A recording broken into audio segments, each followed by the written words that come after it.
అయితే ఇప్పుడు జీవన్ రెడ్డి గారు పార్టీ మారడం పట్లనే ఇప్పుడు ఈ భారీ బహిరంగ సభ ఏర్పాటు చేసుకున్నట్టుగా బీఆర్ఎస్ పార్టీకి సంబంధించి అయితే కనిపిస్తా ఉంది.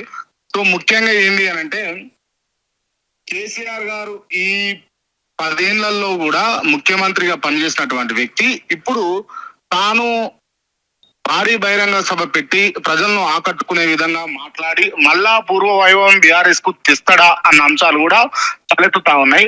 మొత్తానికి ఇక్కడ గమనిస్తేనైతే జీవన్ రెడ్డి సెంట్రిక్ గా జగిత్యాల సభ మారుమోగనున్నది అన్నట్టుగా కనిపిస్తా ఉంది. మరి జీవన్ రెడ్డికి అంత ప్రాధాన్యత ఇప్పుడు బీఆర్ఎస్ పార్టీ ఇస్తుంది అని అంటే ఆయనకు ఉన్నటువంటి ఎక్స్పీరియన్స్ కావచ్చు, ఆయనకు ఉన్నటువంటి అనుభవం కావచ్చు, ఆయన 40 ఏళ్ల దాదాపు 40 ఏళ్ల పాటు రాజకీయ జీవితం ఉన్న వ్యక్తి కాబట్టి ఆయనకు బీఆర్ఎస్ పార్టీ ఇంత క్రెడిట్ ఇస్తూ ఈ భారీ బహిరంగ సభకు స్వయం కేసీఆర్ వచ్చి మాట్లాడేటటువంటి అవకాశాలు తెలుస్తా ఉన్నాయి. ఈ సభలో ముఖ్యంగా కూడా కేసీఆర్ ఇప్పుడున్నటువంటి గవర్నమెంట్ ఏదైతే కాంగ్రెస్ ఉందో ఆ కాంగ్రెస్ కు సంబంధించి జరిగినటువంటి తప్పుల పట్ల, అదే విధంగా రైతులకు సంబంధించినటువంటి అంశాల మీద క్లియర్ గా ఈ సభలో చర్చించి దాని మీద ప్రజలకు అటు బీఆర్ఎస్ పార్టీకి దిశానిర్దేశం చేసే అవకాశాలు ఉన్నట్టుగా మరి కొంతమంది రాజకీయ విశ్లేషకులు చెప్తా ఉన్నారు.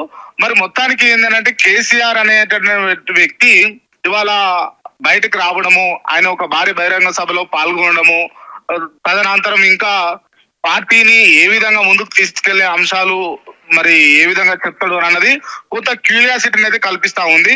సో మొత్తానికి ఆయన ఇప్పుడు బయలుదేరి ఆ ఫామ్ హౌస్ నుంచి హెలికాప్టర్ లో బయలుదేరి అక్కడ నుంచి మళ్ళీ ఇప్పుడు ఎక్కడైతే జగిత్యాలకు సంబంధించినటువంటి బీఆర్ఎస్ పార్టీ ప్రధాన కార్యాలయంలో అక్కడ ఉన్నటువంటి పెద్ద నాయకులతోటి కాసేపు చర్చించిన తర్వాత సభా ప్రాంగణానికి పోయేటటువంటి అవకాశాలు ఉన్నట్లుగా తెలుస్తుంది శ్రావణి.